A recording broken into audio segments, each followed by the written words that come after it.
بسم اللہ الرحمن الرحیم۔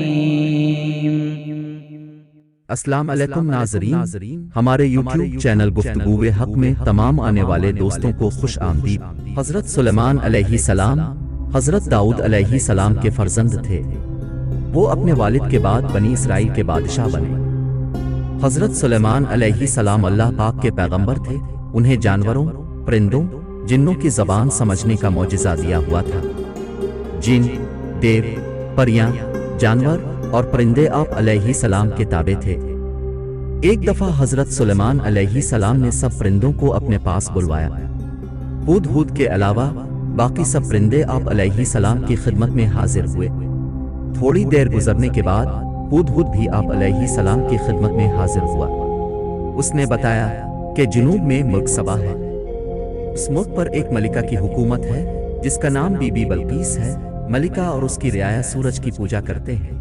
حضرت سلیمان علیہ السلام نے ہدہد کو حکم دیا کہ ان کا خط ملکہ کے پاس پہنچا دے۔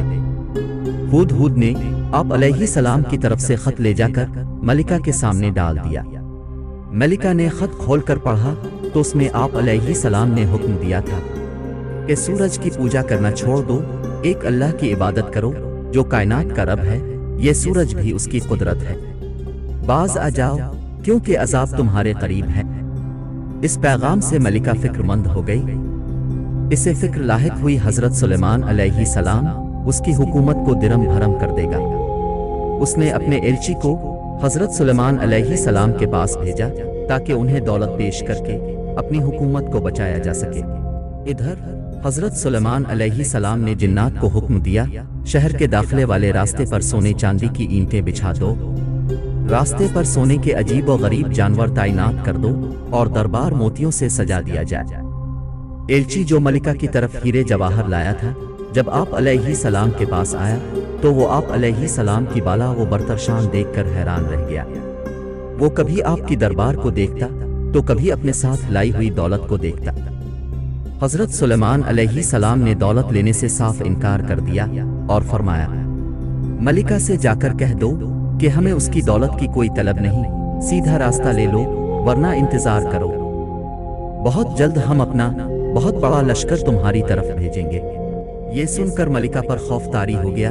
اس نے سوچا حضرت سلیمان علیہ السلام کا لشکر اس کی طرف آنے سے پہلے وہ خود آپ کی خدمت میں حاضر ہوگی، اور یہاں حضرت سلیمان علیہ السلام کو اس کے آنے کی خبر ہوئی تو آپ علیہ السلام نے فرمایا، کون مجھے بی بی بلقیس کا تخت لا کر دے سکتا ہے جلد سے جلد؟ تخت کی لمبائی 80 ہاتھ، عرض 40 ہاتھ اور اونچائی 30 ہاتھ تھی۔ دربار میں موجود ایک دیو ہیکل جن بولا، حضور میں وہ تخت آپ کی مجلس برخاست ہونے تک لا سکتا ہوں، بے شک میں اس پر امانت دار رہوں گا۔ مگر حضرت سلیمان علیہ السلام نے فرمایا، نہیں، مجھے اس سے بھی جلد چاہیے۔ پھر دربار میں بیٹھا ایک شخص جس کے پاس کتاب کا علم تھا، وہ کھڑا ہو کر بولا، حضور میں وہ تخت آپ کی پلک جھپکنے سے پہلے لا سکتا ہوں۔ پھر اسی وقت بی بی بلقیس کا تخت آپ علیہ السلام کے تخت کے پاس آ گیا۔